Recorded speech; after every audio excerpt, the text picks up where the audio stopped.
Hey everyone, this looks like this is going to be our last video. I hope that you're enjoying what we're doing. We're going to continue along with the course design. There's a couple things that we need to do here. The first thing we need to do is we need to go to hole number 1. And if we come over to hole number 1, we just click on the hole number 1 fairway.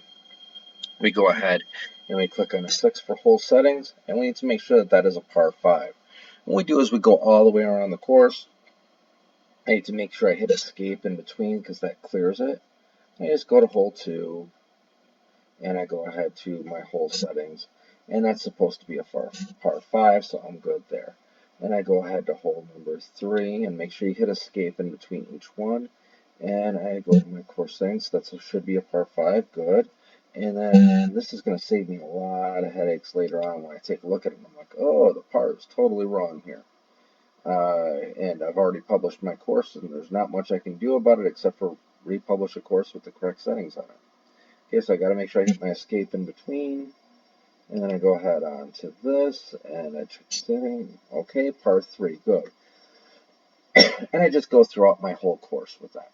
Okay, that's the next step right there. Now, the steps that I'm showing you right now are kind of our final steps to make sure the course looks like a good course and functions like a good course. So, course settings. Really, as I take a look at these things, the things that I need to look at is I need to look at fairway.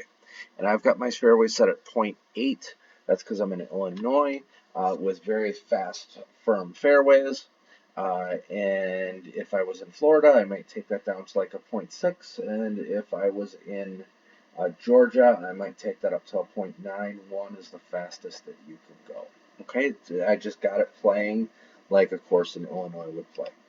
Okay, rough settings, firmness 0.8 again, and heavy rough firmness 0.8. I kind of have it very universal like that.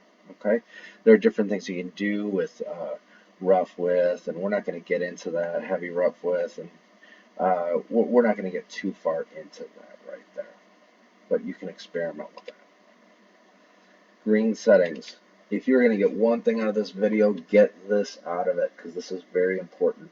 TGC tends to allow a lot of rollout if you put this on a different setting. Soft and very soft are what country club and municipal golf courses are at. That's where you should have it. Do not get it at firm. If you get it at firm, it plays like the toughest of the toughest PGA courses, okay? So don't get it on firm. And you may say, oh, well, people can adjust that if they want. They can only do that to a certain degree. It doesn't affect it in the same way as if you do it in the design. It affects it much more in the design. Okay, green speed of 5.0, that is a typical country club green. Sometimes you have greens that are even slower. A 4 for a municipal course that tends to go slow. But if I was on, say, Pinehurst, that's known for super fast concrete-like greens, I would only take that up to like an 8. It gets really crazy. So you don't want to have that very high. If you want your courses playable by the majority of people, get it at about a 5. That is your typical country, how your typical country club keeps their greens. Okay? So I got soft and 5. And everything else was pretty much set as I imported the LiDAR over. Okay?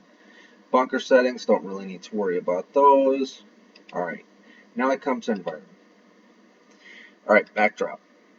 Backdrop, Illinois has hilly terrain, but does not have mountainous terrain like over on the left. So I'm choosing the hilly terrain, and that's my setting. Then I go to lighting.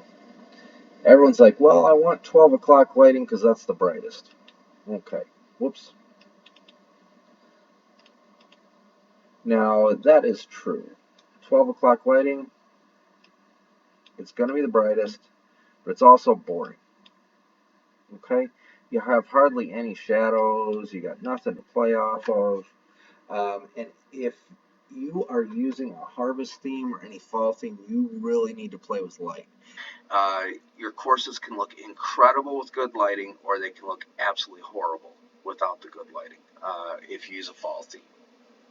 So this is something to mess with is time, because time increases shadows. And I'm going to take it to about 1530 is where I had it. Okay. Orientation, this does a lot of cool things. You can take and change the orientation so that a hole that's supposed to be looking into the sun and is looking into the sun. Okay.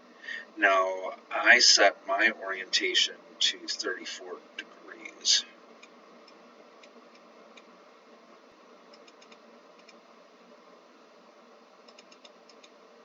Okay, so that's good enough there. And now inclination, you can do a lot of weird things with inclination. Okay. You notice I can brighten up the course, and I can, if I need some extra light, noticing how it does some definitely crazy light effects. Okay, and I can mess with the orientation more and the inclination to get some really cool light effects. This is the kind of stuff you do with like a fall course. You just look at the different settings off of the trees. I found that 36 is about the best that I want for this course. Now I have a lot of shadows that are playing on the course. So I come down here, and you can see I've got lots of shadows coming through, some bright greens sticking out. All right, just like that. I have lots of stuff that I can play with that really make the course look interesting. Okay, so that's where my settings are. You just kind of have to play with it. Again, noon, if you need it bright, if you've got a projector that isn't real strong, stick it on noon. But if you have room, play with the light just a little bit to get it to. You don't want it too dark because you want everyone to be able to play it regardless of the projector that they have. But um, it helps a lot with the overall look of the course. All right, so that right there takes care of the lighting, weather. I keep everything off on weather, but if I was designing a course, say on a bay, like San Francisco Bay, where a fog rolls in, or if I was designing a course in Ireland or England or something like that, I might make that change and make that shift. Okay, to have some certain things on, like some haze and some fog, just to make it more like the territory that you're designing. All right, so that is all of that. Now, the last thing. I'm going to hit my menu. I'm going to hit. Let me do one thing before I do this. One thing we didn't talk about was taking and adding certain things. Now, wildlife is a fun thing to add. So I can add eagles into this course, which I did. I added some eagles over on hole 4 and 5. You just go ahead and you just hit eagle, and I just go ahead and I place it there, and it's going to be flying around the hole when I go ahead and play that hole. It'll be up in the air, flying around, and you're going to have the eagle sounds and everything like that. So different things that you can mess around with that. Okay. Now I'm going to go ahead and save the course. And the last thing that I need to show you is how to publish. I'm going to make one more video after this. And in that video, I'm going to show you how to recall a course and make a U.S. Kids course. It is so important that you are making U.S. Kids courses. Why? Because we want families to be able to play together. More families that can play together, the more fun. And I'll show you how to make a course where the shortest hole is around 100 to 80 yards, and the longest hole is kind of at the back tees. You can do that on almost all holes with the exception of some certain dog legs, which may make it a little tough. But I'll show you how to do that in the next video and the last video.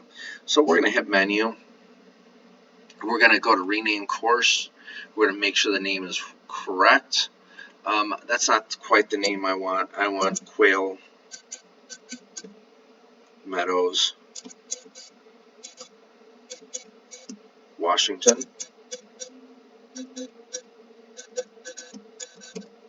Because there are all of Washington in. I'm just going to put wash,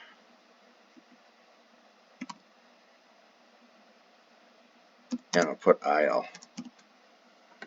Okay, that is so it's not confused with the Quail Meadows that's in San Francisco.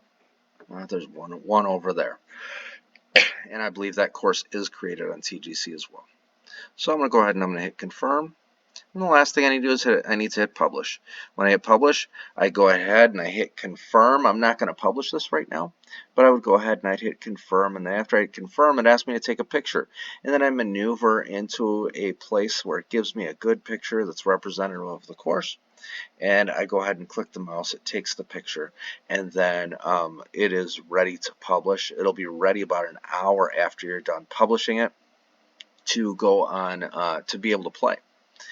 But make sure that you do at least 2 plays on playtest with a mouse, at least, and then do 1 playtest with an actual simulator, and you will be good to go there. You'll see most any error, and I highly recommend that. Again, you can recall a course. I'll teach you that in the next video.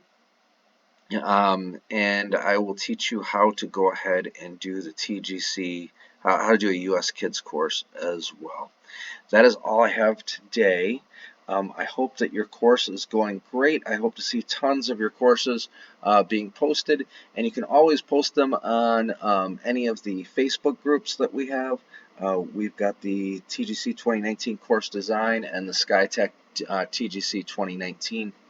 Those are the ones that I'm on most frequently. I hope you have a wonderful day, and I will see you all later.